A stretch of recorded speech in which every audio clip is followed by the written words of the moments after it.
We're gonna wait to see some more friends join us. I'll give it a few minutes.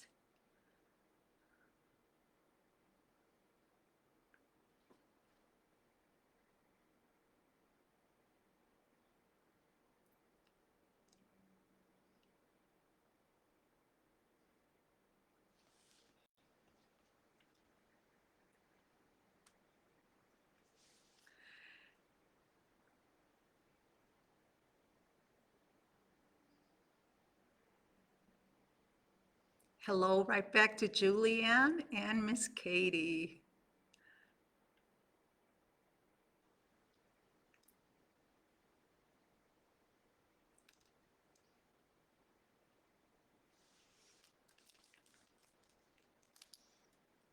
Okay, I see that we have some friends. Hello, everybody. I hope you're having a happy Thursday. It's snowing outside, which makes it a great day to be reading fairy tales. My name is Miss Madeleine, and I am the Readership Coordinator for Early Literacy. I do the outreach. I would normally visit the preschoolers in their classrooms, sharing stories and a love and lifelong learning. So I'm excited to be here today.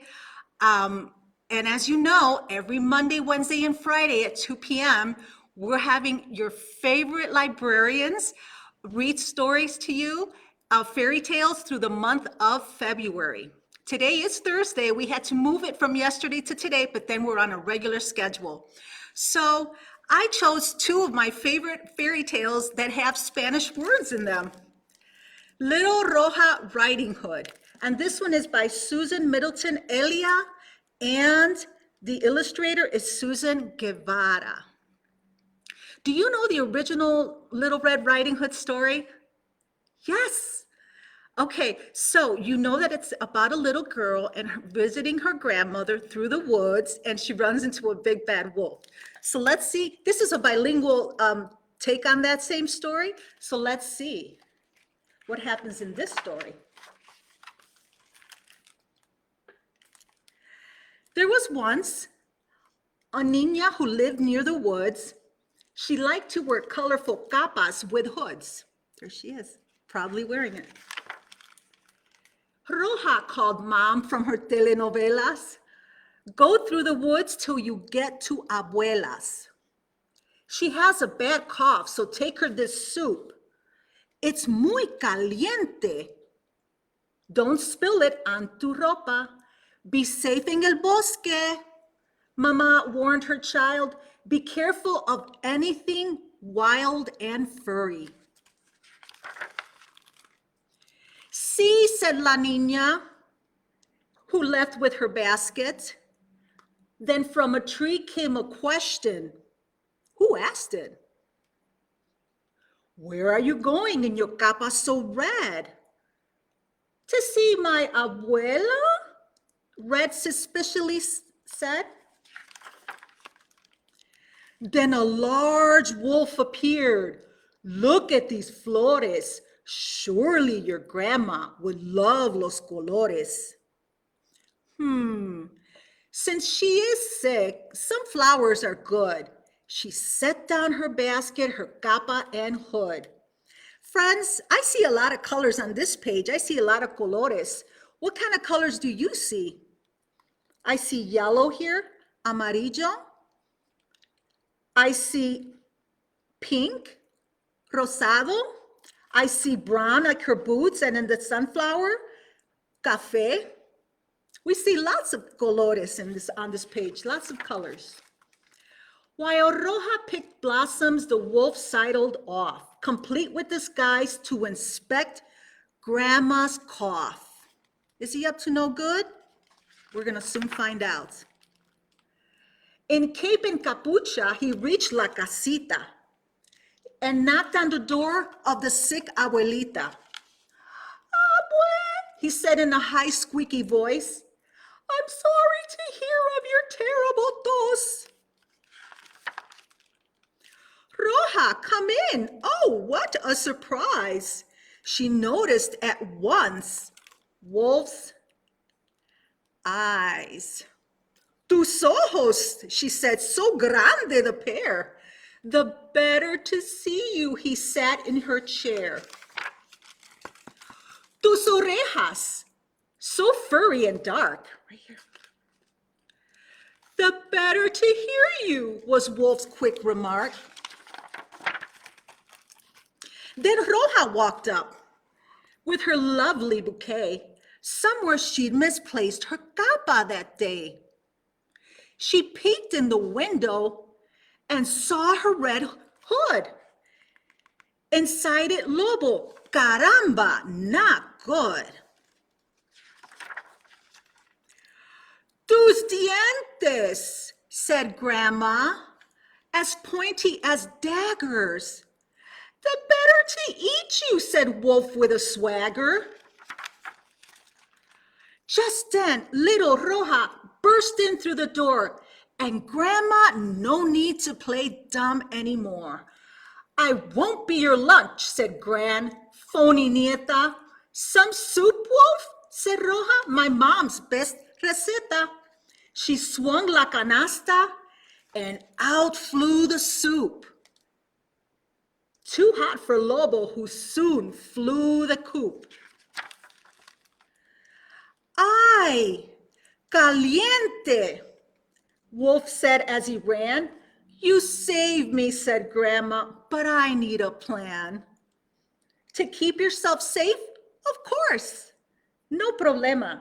They shopped for a lock and security sistema. And now when folks knock, for whatever razón, Abuela's reply is the same, set in stone. Just come, let me see you. And then she'll unlock it. Of course, little Red keeps a phone in her pocket, much like a lot of other children today. When traveling through woods, she's muy valiente and never leaves home without soup caliente. So friends, this was Little Roja Riding Hood. And next I have, this is a Mexican tale. And this one is Federico and the Wolf, and it's by Rebecca Gomez and illustrated by Elisa Chavari. And this one is from the point of view of a little boy who's visiting his grandfather. And of course, there has to be a wolf involved. Let's see how this one goes.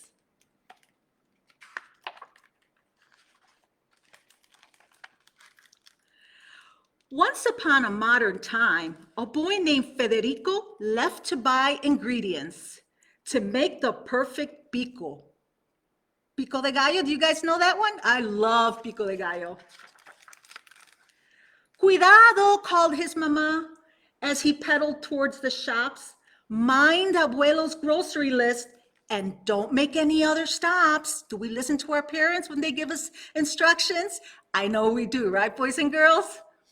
Past the buildings, cars and cabs, young Federico scurried until he reached the marketplace where people browsed unhurried. Have you ever been to a marketplace with maybe your grandma, grandpa, or maybe your mom or dad?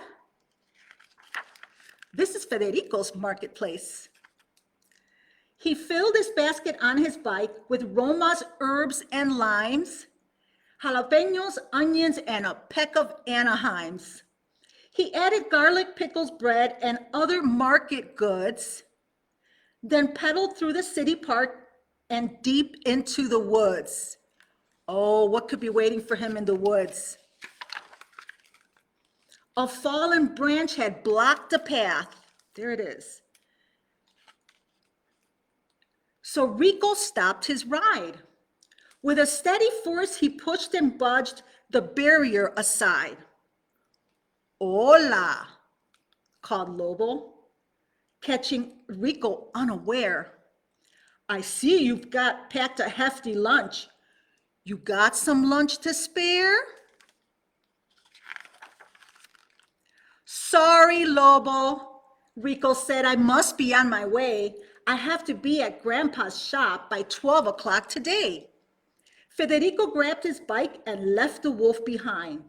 Little did he know that the wolf had other plans in mind. What do you think, friends, might be the plans that the wolf has?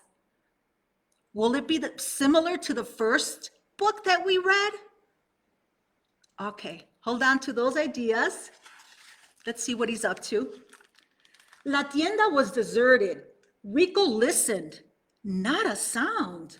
The sign said closed. And what were those? Some paw prints? On the ground, Federico peeked inside. Alarmed by what he saw, a figure waved him over with a large and furry paw. Who could that be? Abuelo?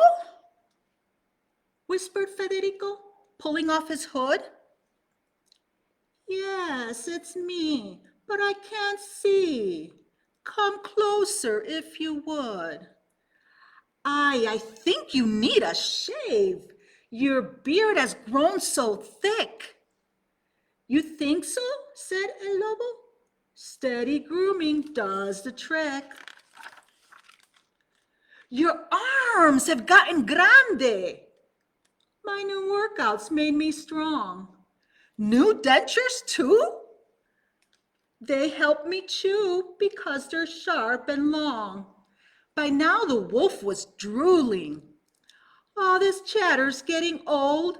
I'm a hungry bub. I need some grub before I pass out. Okay, said Rico, let me see. I brought all your favorite treats. Whole grain bread, a cabbage head, a jar of pickled beets. El Lobo's nose began to twitch.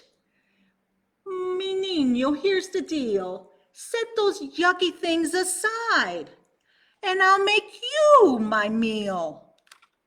Oh no, friends. He bounded from La Silla with a grunting, growling shout, but Rico tossed some chili powder straight up into his snout. The wolf inhaled. He sniffed, he snuffed, he itched, he twitched and wheezed. He tried to wipe his drippy nose, but he sneezed. Federico ducked and dashed and rummaged through his sack. Not so fast, you tasty tyke. I haven't had my snack. But Rico quickly plotted and the wolf's mouth opened wide. He grabbed un habanero and jammed it deep inside. How do you think the Lobo felt now? El Lobo gulped, he gagged, he coughed. His ojos blazed bright red and steam was puffing out of his ears. I need to dunk my head. He hurled through La Puerta with a shrieking, gasping scream and dashed as fast as he could towards the distant stream. Ayuda! Cried Abuelo from inside a bolted box. Rico found him safe and snug in just his shorts and socks. Gracias, he scrambled out with shouts of pride and joy. I thought that wolf would do us in, but you prevailed, my boy. How do you think he felt? He seems like he's standing tall there, right? He's feeling pretty good that he did a good deed that day. They cleaned the mess and Gramps got dressed, then shared a bit of lunch. How about we make a sauce that packs a special punch? They chopped and diced, used lots of spice and simmered sauce all night, then bottled their concoction, Wolf's Bane Salsa, extra bite. And look, friends, this book even has a recipe for the perfect pico de gallo. And for those that are learning Spanish, there's a list of words here with their English translations. So friends, that was Federico and the wolf. This one is from a boy's perspective, and little Roja Riding Hood with the little girl. Which one was your favorite fairy tale? Okay, so friends, don't forget, thank you for joining me for World Read Aloud Month. And make sure to check out these fairy tales. You can check these out at the library. And we have a lot of other bilingual books for you. So thank you very much. Don't forget to tune in Friday at 2. And then it's going to be Monday, Wednesday, Friday for the rest of the month. Thank you for joining and have a wonderful day. Goodbye, friends. Adios, amigos. Stay warm. Bye.